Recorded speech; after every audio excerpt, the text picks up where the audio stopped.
ወደ ሮሜ ሰዎች ምዕራፍ 11 እንግዲህ እግዚአብሔር ሕዝቡን ጣላቸውን እላለሁ አይደለም፣ እኔ ደግሞ እስራኤላዊ ከአብርሃም ዘር ከብንያምም ወገን ነኝና። እግዚአብሔር አስቀድሞ ያወቃቸውን ሕዝብ አልጣላቸውም። መጽሐፍ ስለ ኤልያስ በጻፈው የሚለውን በእግዚአብሔር ፊት እስራኤልን እንዴት እንደሚከስ አታውቁምን? ጌታ ሆይ ነቢያትህን ገደሉ፣ መሠዊያዎችህንም አፈረሱ። እኔም ብቻዬን ቀረሁ፣ ነፍሴንም ይሿታል። ነገር ግን አምላካዊ መልስ ምን አለው? ለበዓል ያልሰገዱትን 70,000 ሰዎች ለኔ አስቀርቻለሁ።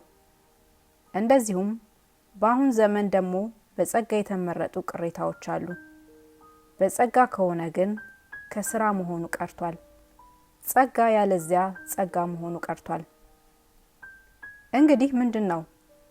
እስራኤል የሚፈልጉትን አላገኙም፣ የተመረጡት ግን አገኙት። ሌሎቹም ደነዘዙ፣ እንዲሁም ዓይኖቻቸው እንዳያዩ ጆሮአቸውም እንዳይሰሙ እግዚአብሔር የእንቅልፍ መንፈስ እስከ ዛሬ ድረስ ሰጣቸው ተብሎ ተጽፏል። ዳዊትም ማዕዳቸው ወጥመድና አሽክላ ማሰናከያም ፍዳም ይሆንባቸው፣ ዓይኖቻቸው እንዳያዩ ይጨልሙ፣ ጀርባቸውንም ዘወትር አጉጥ ብሏል።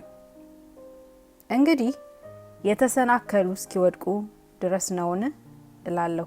አይደለም። ነገር ግን እነሱን ያስቀናቸው ዘንድ በእነርሱ በደል መዳን ለሕዝብ ሆነ። ዳሩ ግን በደላቸው ለዓለም ባለጠግነት መሸነፋቸውም ለአሕዛብ ባለጠግነት ከሆነ ይልቁንስ ሙላታቸው እንዴት ይሆን? ለእናንተም ለአሕዛብ እናገራለሁ።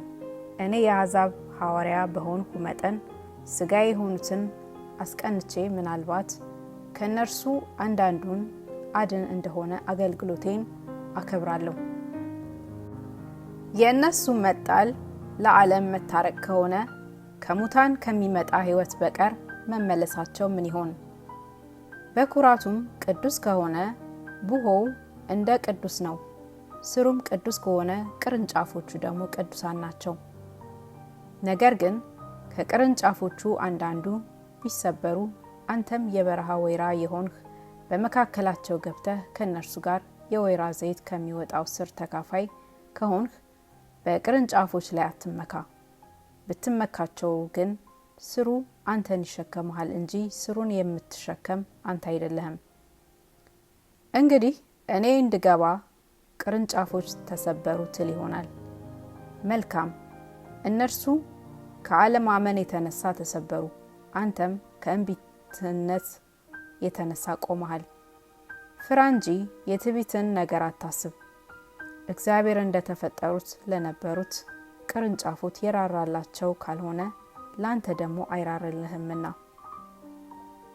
እንግዲህ የእግዚአብሔርን ቸርነትና ጭከና ተመልከት። ጭከናው በወደቁት ላይ ነው።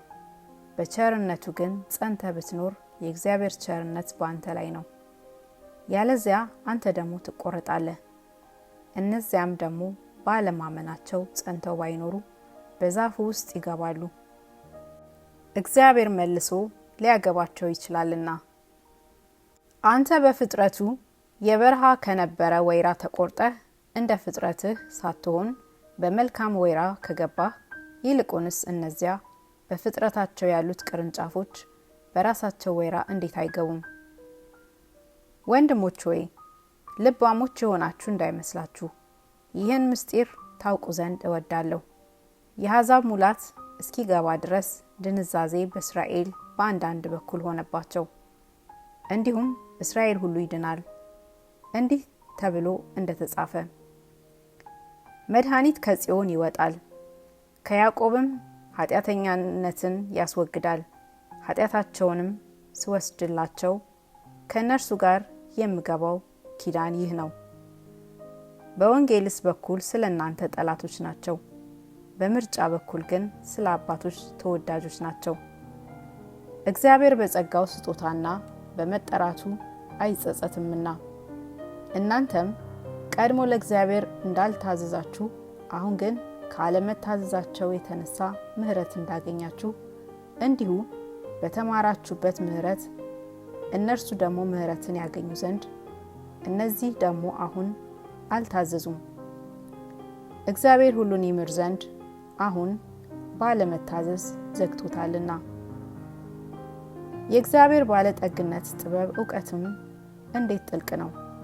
ፍርዱ እንዴት የማይመረመር ነው! ለመንገዱም ፍለጋ የለውም።